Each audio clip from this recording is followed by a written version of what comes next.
بسم اللہ الرحمن الرحیم۔ اسٹوڈنٹس نے ٹیچر سے کہا، سر آپ ہمارے ساتھ کرکٹ کھیلیں۔ 5 گیندوں پر ٹیچر نے 2 رن بنائے، چھٹی گیند پر کلین بولڈ ہو گئے۔ اسٹوڈنٹس نے شور مچا کر بھرپور خوشی ظاہر کی۔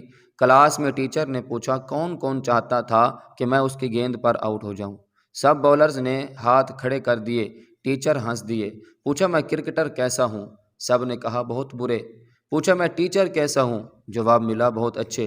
ٹیچر پھر ہنس دیے، صرف آپ نہیں، دنیا بھر میں پھیلے ہوئے میرے ہزارہا اسٹوڈنٹس، جن میں کئی میرے نظریاتی مخالف ہیں، گواہی دیتے ہیں کہ میں اچھا ٹیچر ہوں۔ راز کی بات بتاؤں، میں جتنا اچھا ٹیچر ہوں اتنا اچھا اسٹوڈنٹ نہیں تھا۔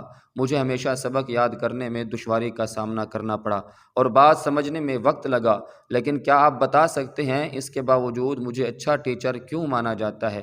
سب نے کہا سر آپ بتائیں کیوں؟ ٹیچر نے کہا ادب۔ مجھے اچھی طرح یاد ہے اپنے ٹیچر کے ہاں دعوت کی تیاری میں ان کی مدد کر رہا تھا۔ فریزر سے برف نکالی جسے توڑنے کے لیے کمرے میں کوئی شے نہیں تھی۔ استاد کام کے لیے کمرے سے نکلے تو میں نے مکہ مار کر برف توڑ دی اور استاد کے آنے سے پہلے جلدی سے ٹوٹی ہوئی برف دیوار پر بھی دے ماری۔ استاد کمرے میں آئے تو دیکھا کہ میں نے برف دیوار پر مار کر توڑی ہے۔ انہوں نے مجھے ڈانٹا کہ تمہیں عقل کب آئے گی، یوں برف توڑی جاتی ہے؟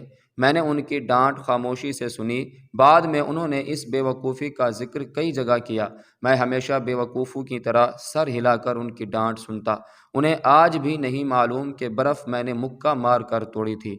یہ بات میں نے انہیں اس لیے نہیں بتائی کہ وہ ایک ہاتھ سے معذور تھے۔ ان کی غیر موجودگی میں نے جوانی کے جوش میں مکہ مار کر برف توڑ دی، لیکن جب ان کی معذوری کا خیال آیا تو سوچا کہ میرے طاقت کے مظاہرے سے انہیں احساس کمتری نہ ہو، اس لیے میں نے برف دیوار پر مارنے کی احمقانہ حرکت کی اور لمبے عرصے تک ان کی ڈانٹ سنتا رہا۔ اور ایک آپ لوگ ہیں کہ ایک دوسرے کو چیخ چیخ کر ہدایات دے رہے تھے کہ سر کو یار کر مار کر آؤٹ کرو۔ جیتنا سب کچھ نہیں ہوتا، کبھی ہارنے سے زندگی میں جیت کے رستے کھلتے ہیں۔